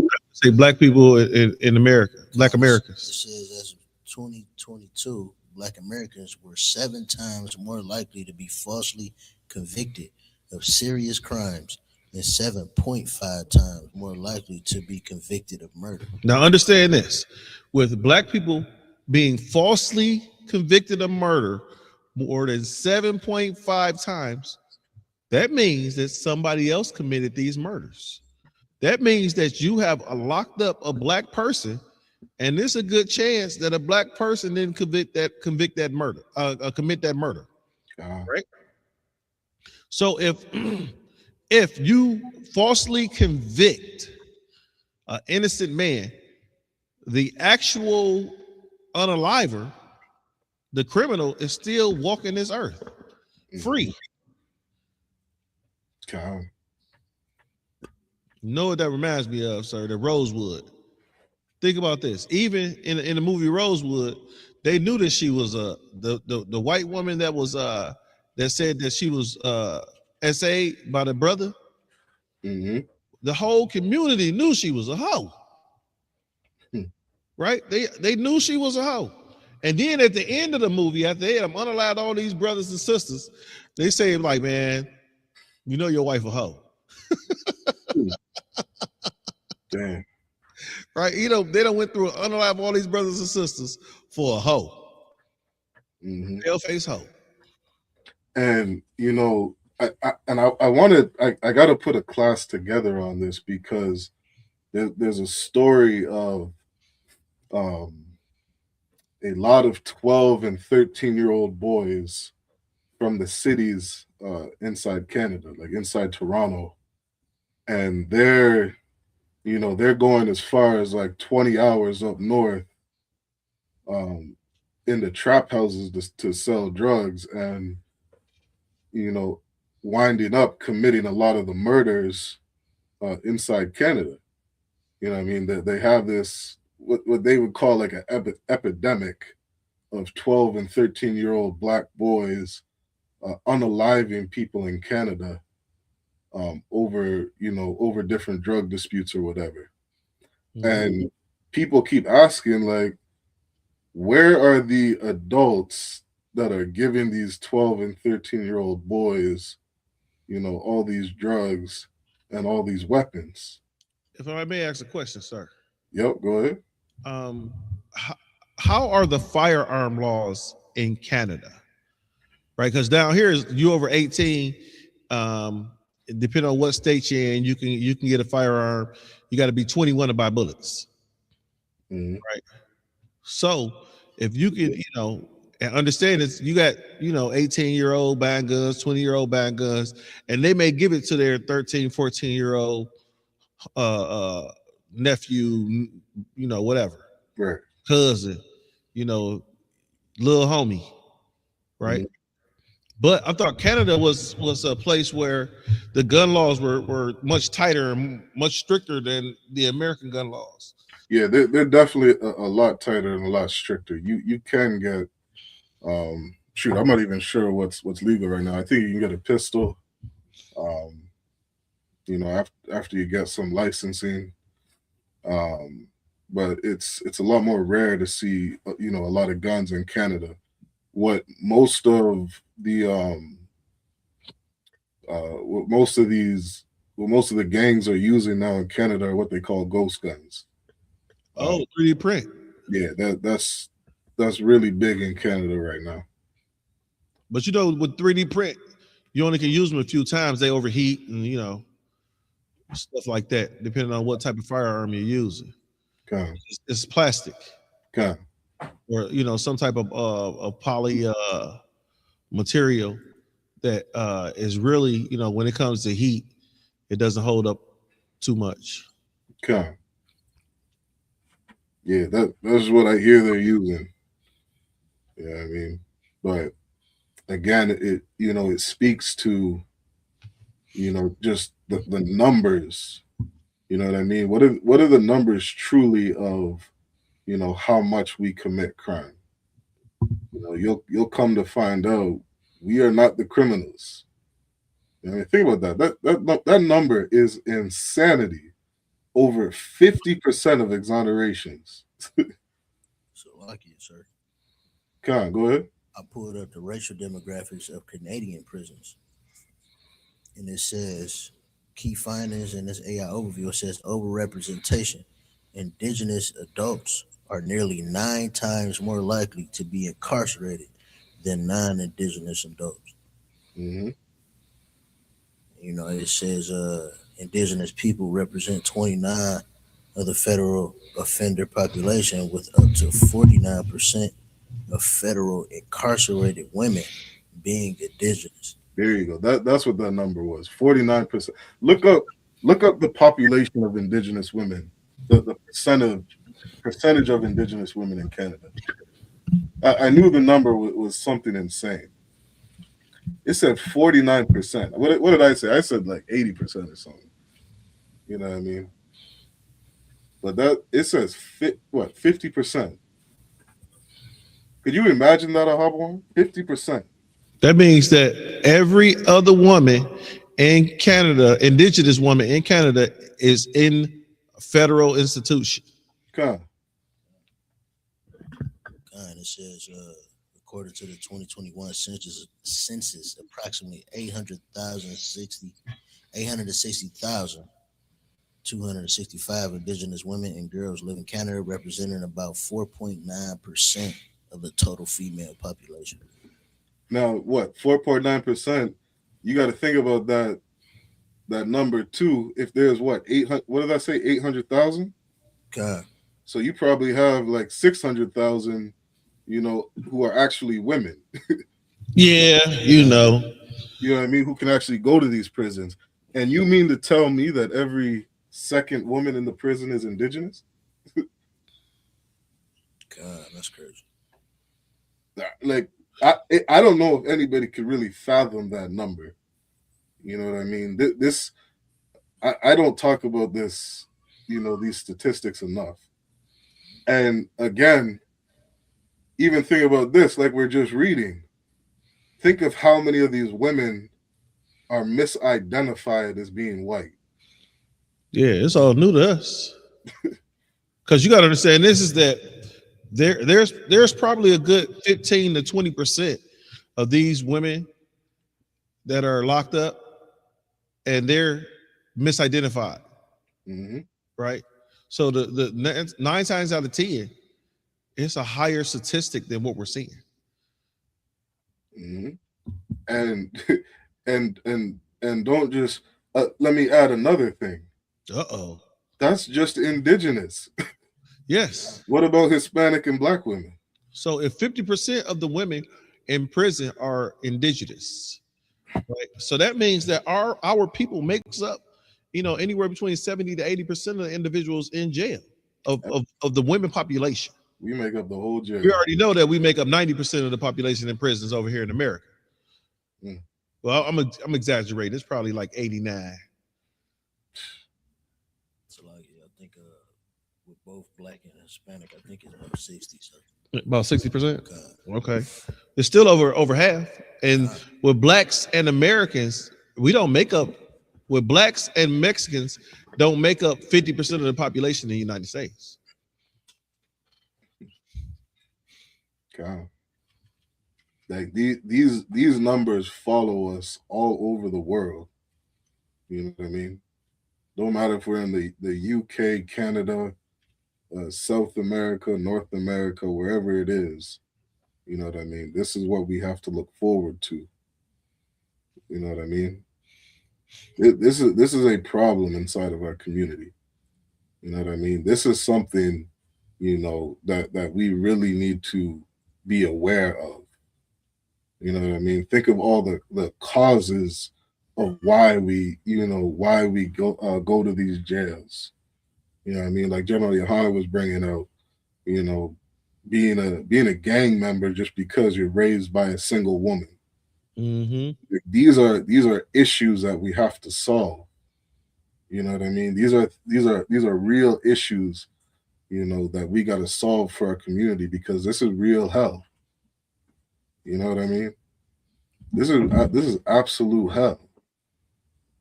You're gonna get pulled over. You're gonna get stopped by the police. This is all of our stories. You know what I mean? You can go back to thinking as a child, the first time a police officer threw you on the hood of a car. You know what I mean? We've all been through it. You know what I mean? And it goes back to, you know, again, how this place was founded. You know what I mean? These slave patrols are real. You know what I mean? They are very real. And that's a part of the hell that we live in. You were gonna say something, Mahabo? I say I was what, 16 the first time I got slammed against the hood of a car. You know, I think I was like 12 or 13. I had license. I got pulled over, picking my brother up from basketball practice. Right, picking my brother up from basketball practice. Right, we get pulled over. They said it was a shooting in the area. Snatches out the car, slams up against the car.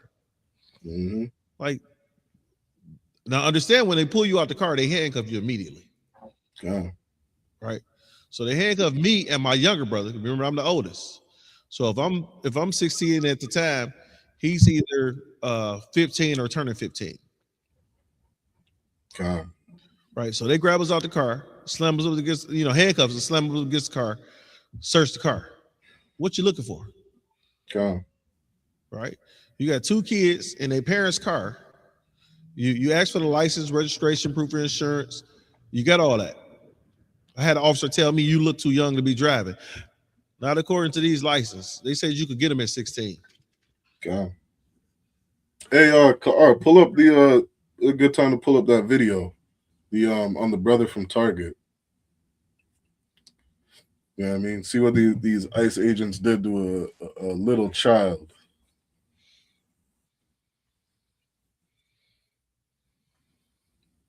Yeah, pull up that video. I'll be back in 1 second. Salaki.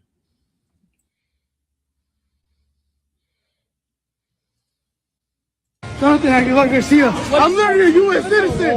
I'm not a U.S. citizen. Get the fuck out of here. Why are you kidnapping our citizens? Why are you? This guy right here, they let him out of the vehicle. They tortured him. This guy right here, yeah. You okay, man? No, I'm not okay. No, it's crazy. My man's bleeding. They slammed me on the ground. We gotta be able to call somebody. This is ridiculous. You got family around? You got somebody here, man? I think my girl. Come on, we in here. Come on, man. You work here, don't you? No, I work at Target. You work, bro. Come on, bro. It's okay. That's so crazy. Man, slam this man up in the parking lot. Torture this guy. You know what? It doesn't say how old that brother was. Yeah, he was 17, they said. 17 years old, right? Think about how traumatic of an experience it is. You know, they already try to tell you when you're 18, you're grown, but your brain still develops till you're the age of 24, right? Right, and that's scientifically, right? So understand, this brother, 17 years old, working at Target. So you know, guess what he's doing? He's not climbing in your goddamn windows. He's not carjacking you, right? He's not stealing. He's not robbing. He's trying to continue to be a law-abiding citizen. He's trying to make money for whatever reason he may have. You know, think about it, he's 17. So, you know, 17 years old, he might be about to graduate from high school or something like that. He got senior dues and all that kind of stuff. Graduation coming up, you know, saving for college. Whatever he's doing is lawful, right? And ICE, remember what you said at the beginning, where we was talking about ICE is able to just say that again. Yeah, I can read that. Read that, please. Look what ICE just done to the 17-year-old. It was the legalized violence. Legalized violence. Think about this. And he said it must be somebody we can call. Right? Think about what it said at the end of Deuteronomy 28:68. No man shall buy you. Ain't nobody gonna save you. Can't nobody help you. Right?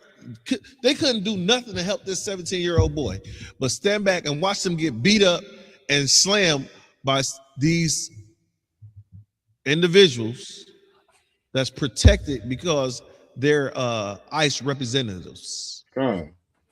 Some cowards covering their face. They got, You know what I mean? you know who else covered their face? The KKK. God. You know why? Because I heard an ICE agent say that he has a high school diploma and he's making $200,000 a year as an ICE agent. Dang. If I may, sir, I got a Please. I got a scripture in Lamentations 4:18. Yep, that's where I was gonna go. Start at 17. 17, it says, as for us, our eyes as yet failed for our vain help. Think about it. Our eyes as yet failed for our vain help. We're not getting any help. The help that's supposed to come from our leadership, right? When I say our leadership, look who's supposed to be our leaders. I'll say Malcolm X, Martin Luther King, Jesse Jackson, right? Even Barack Obama. These were supposed to be our leaders. Barack Obama ain't even one of us. He's supposed to be our leader, right? What's her name? Kamala Harris, right? Judge Joe Brown called her that. I only call her what Judge Joe Brown called her. Okay. Right? He said she climbed right on her way to the top. That's what Judge Joe Brown said, you know. And I figure since he a judge and America likes this justice system, we could quote a judge. Yeah. Right? So think about all this stuff that is going on. None of our leaderships has assisted us in getting out of this hell, right? I still can slam a person up against the ground with no just cause. It snatched him out of, was he working? Yeah, he was working. He was at work. Yeah. You at work, and they snatched you from your job. So 9 times out of 10, he's 17. So what is he doing at Target? Pushing in carts, bagging groceries, whatever, bagging stuff up, right? You know, they probably ain't got him on the cash register because he one of us. Working while Mexican, boy. Working while Mexican. WWM. Yep. And then you gonna get a bracelet and say WW. What did it say? WWJ. What would Jesus do? What would Jesus do? WWJD. We're gonna see what Jesus do when he returns. He's gonna crack this guy.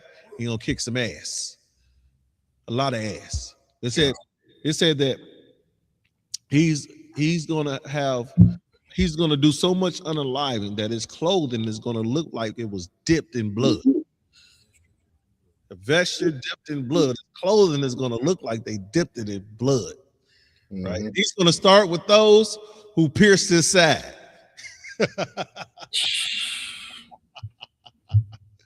Right.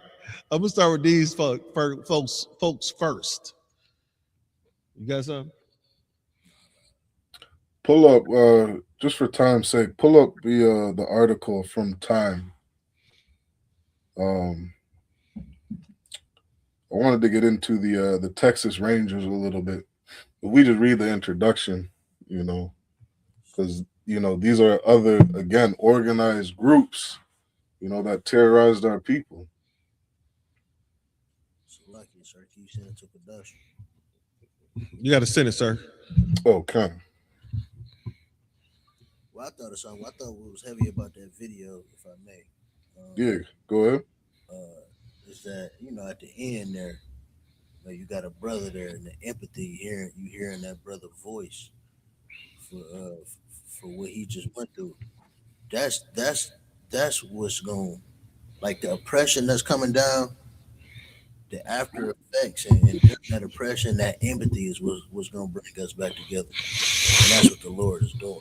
Damn right. And I just thought that was so heavy, just hearing that brother. That brother, he wanted to cry for him. He wanted to cry for him. He did.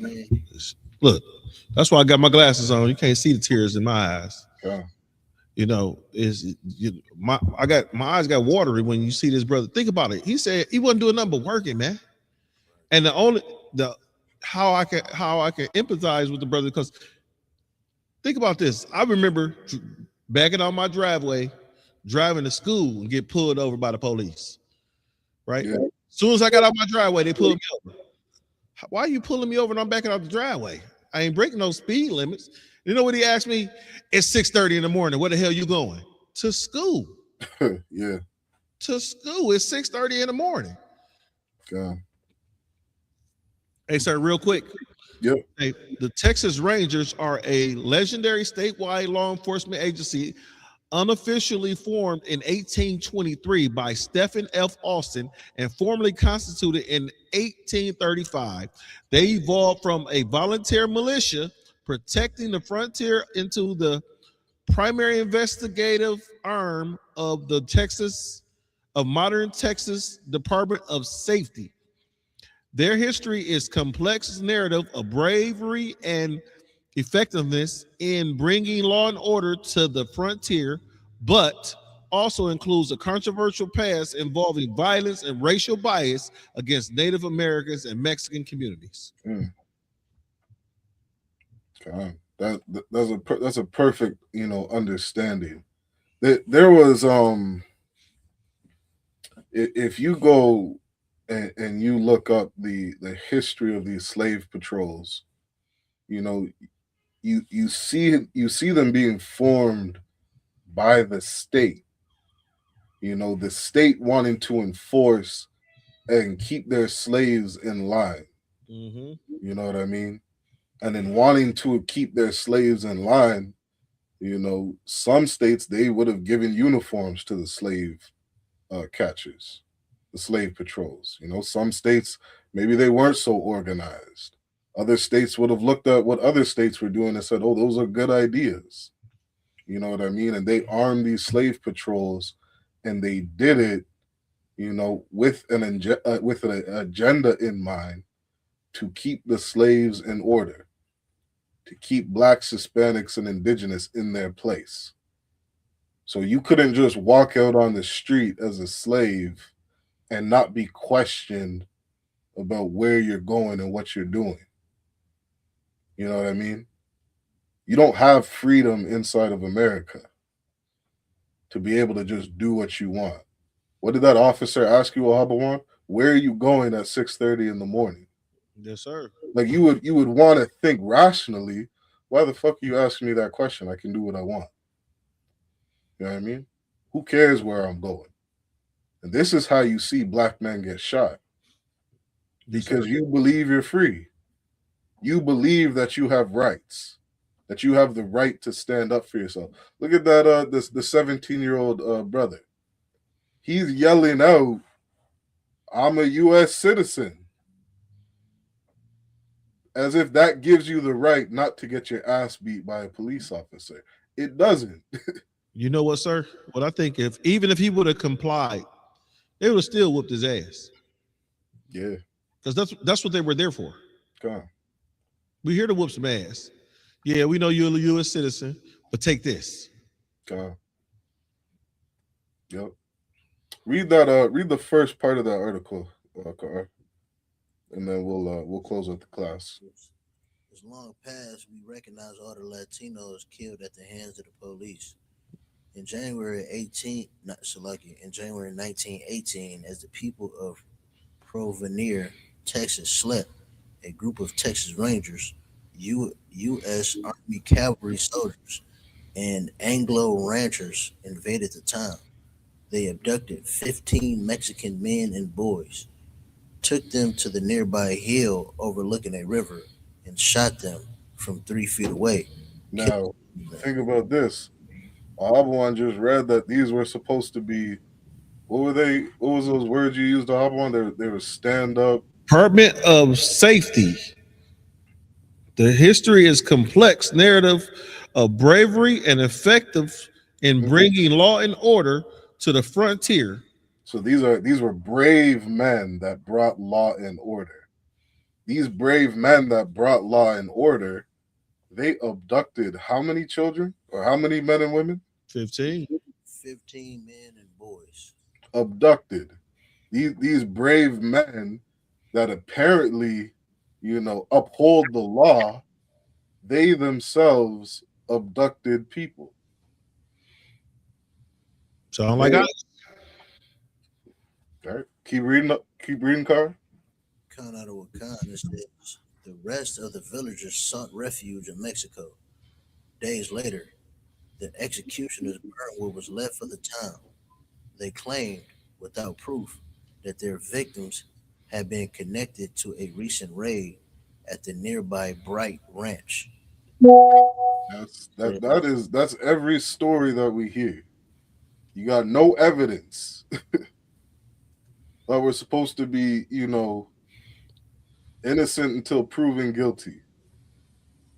But without any evidence, you shoot them in the head, you burn their village, and you're these brave people that Donald Trump wants to commemorate. That's the history of every law enforcement agent. If I may, America. Yeah, go ahead. You got to remember that, look where this is coming from, right? Understand that Donald Trump put a full page ad about convicting the Central Park Five, who are innocent black men, and never recanted a statement. And then when these guys were released from prison and went for a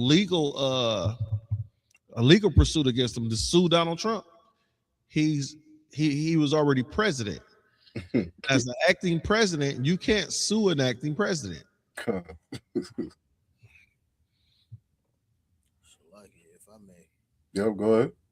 What's kind of so crazy about this, as a kid, they had that show called Texas Ranger. I was gonna go there with Chuck Norris, and he had the black partner. Remember? His partner was black. Yeah. Okay, yeah. Okay. And it was a cool show. Now you think about the propaganda and the history of it.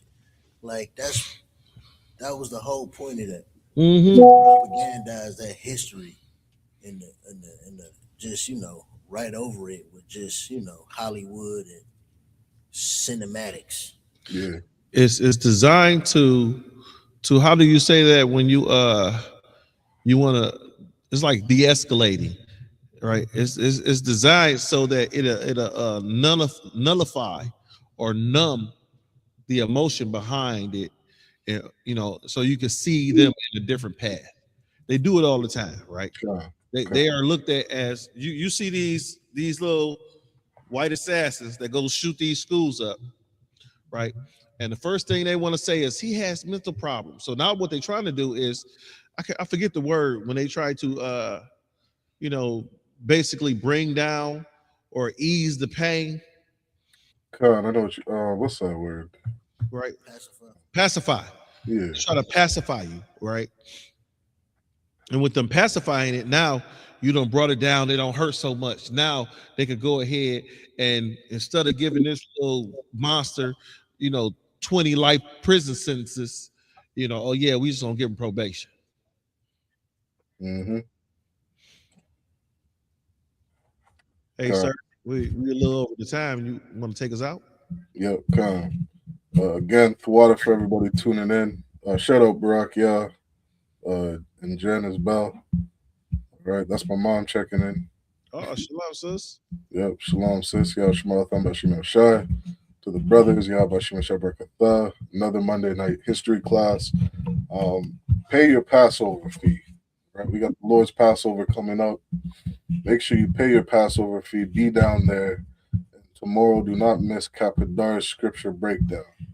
All right, tune in on YouTube, ISUPK Detroit YouTube, ISUPK Detroit Facebook. All right, 7 p.m. Kapadar will be live. All right, with that, we say shalom. Hey, listen, brothers and sisters, man. If you like what you hear, hit the subscribe button, man. Subscribe to this channel. And also, please, go to isupk.com and pay your tithe. Drop me some cash so we can move around this planet like we need to, man, and do the things we need to do. They're one West. They're one West. They're one West.